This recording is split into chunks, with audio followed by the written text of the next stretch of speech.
And this scandal has to do with Nigel Farage and Tommy Robinson. You know that Nigel is trying to distance himself from Tommy Robinson.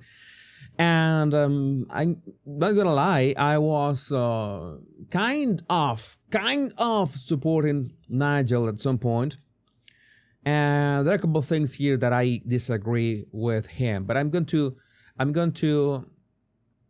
let him do the talking. And then let's say if you can spot the flaw in reasoning, because he's doing something in bad faith about this, because it's something to disagree. Maybe you don't agree with Tommy Robinson. I've always said that everybody has flaws. Every single one of us has flaws.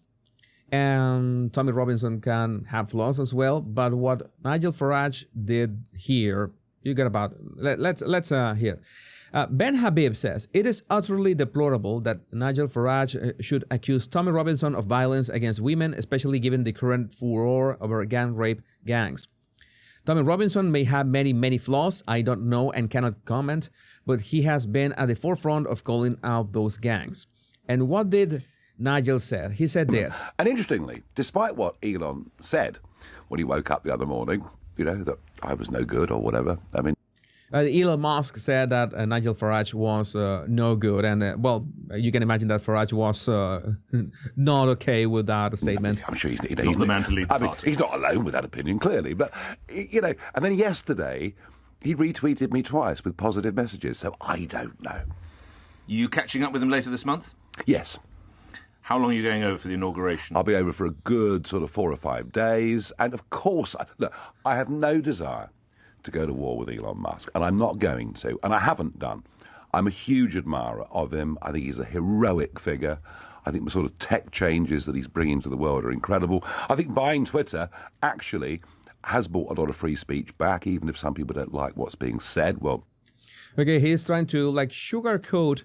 He's trying to, he seems that he doesn't want to be in bad terms with Elon Musk. And, as Peter Thiel says, you never bet against Elon Musk. I'm sure that Nigel Farage knows that for whatever aspirations he wants as a politician, he wants to align with the people who, I'm not going to say control the target, because Elon Musk is entitled to his opinion. And we already knew with the H-1B that he can be quite passionate about topics, and then he can walk back some of the stuff that he says. But I found this a bit disingenuous. I'm okay that Elon Musk was having an opinion about me. It's like, I don't know. Are you afraid of going against Elon Musk's opinion? Oh, because the opinion is about Tommy Robinson, which at the same time, I mentioned that Piers Morgan was defending Nigel's stance that Tommy Robinson was literally no good. And that is the thing that that's part of the flaw. I don't want to spoil this, but you need to listen to the rest. Tough. There is no way I'm going to fall out. But equally, Nick, I wasn't going to be moved. This Tommy Robinson character, who some see as a hero. Notice that he talks about Tommy Robinson in a way that to really separate himself from him. This Tommy Robinson character is a bit of a kind of dehumanizing him. He's a character. He's not even a human. He doesn't just say Tommy Robinson, but says this Tommy Robinson character. That is important. Who some see as a hero. And all right, he's talked about grooming gangs and other things, although he's hardly been on his own on that, has he? I mean, I was first being condemned in 2012 for daring to talk about it. So he says that, okay, Tommy Robinson has talked about the grooming gangs, but then he says that he has been talking about that, Farage, since 2012.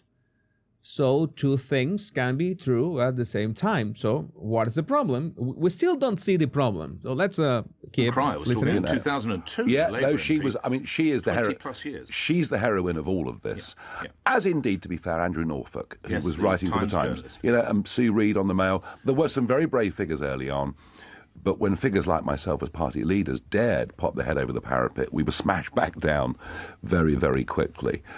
Yeah, because, the problem here is that none of these politicians, Farage included, none of them want to be called an Islamophobe. That is the center of this stuff. That is the center of what is going on, which is the most relevant thing here. They're distancing themselves. They make sure to distance themselves from Tommy Robinson because they don't want to be seen as Islamophobes. It's that simple. Robinson's talked about this, but he has a criminal record, a list as long as your arm. This is what I have a problem with. Robinson has talked about this, but he has a criminal record. I sometimes do the example with Hugo Chavez, the one who destroyed my country.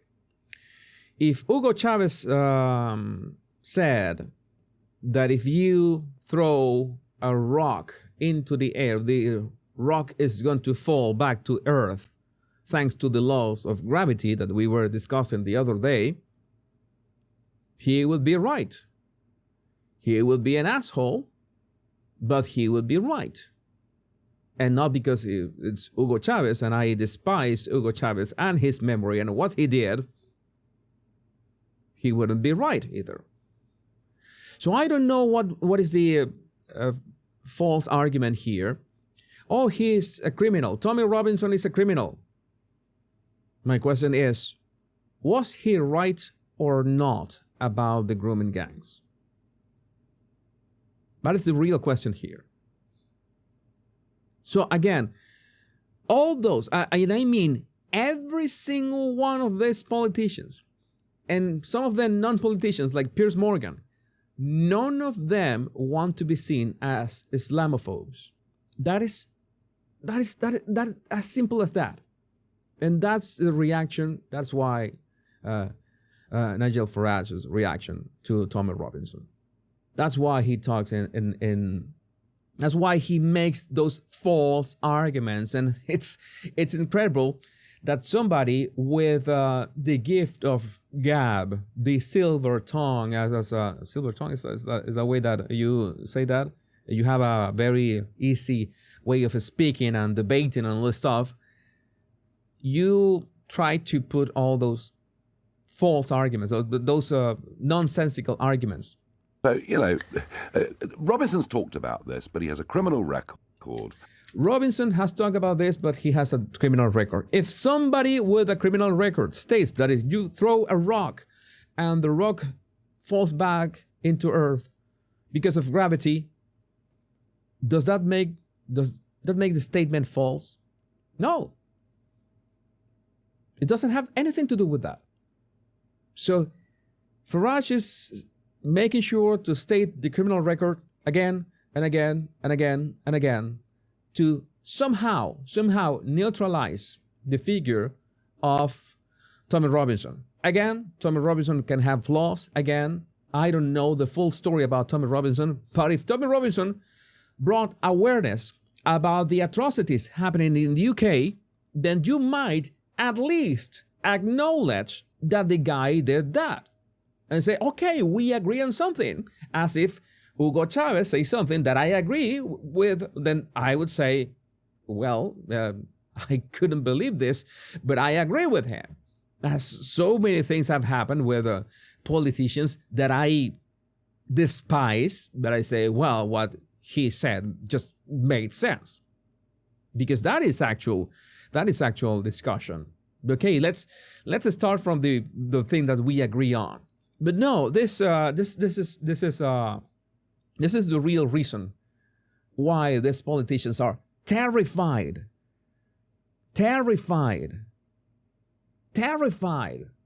of being remotely related to people like Tommy Robinson. Again, there are no flawless actors in this game or this play.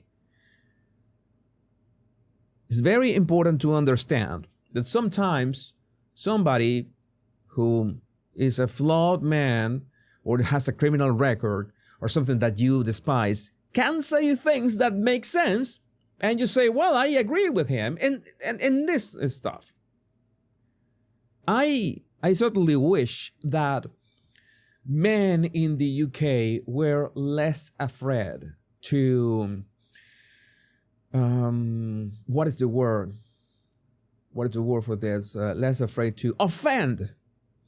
I know that I was watching this channel, Trigonometry, the Konstantin Kassin channel, and he was interviewing Stephen Fry, and Stephen Fry was saying that, well, that gentlemen don't like to offend people in general. Gentlemen don't like to offend people. That is the problem. That's happening in the UK. There's so many men that don't want to offend. Hi, I don't want to be offensive. That is the problem. This is one of the greatest issues in the UK. Men don't want to act from the fear they don't want to offend. Oh, I don't want to offend. I don't want to offend these minorities. I don't want to offend these people. I don't want to offend this and such. Sometimes you need to offend. Sometimes you need to offend people.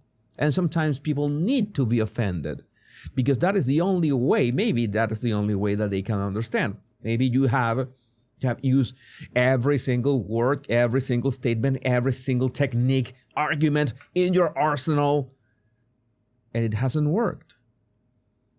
By the way, now that we talk about arsenal, so one of the things that I see about the UK, I have to call this out.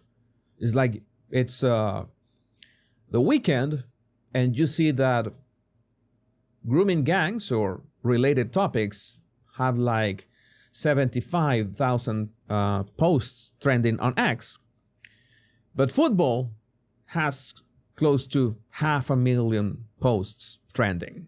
So maybe that is one of the issues. Like people really are not interested. Oh, football is more important than whatever is happening. And you know that so many men are just neutralized because of that. But I would like to know what do you think about this in the comments. So many of you want gentlemen back. So many of you want gentlemen back. I agree. Make a gentleman great again. Wait a second.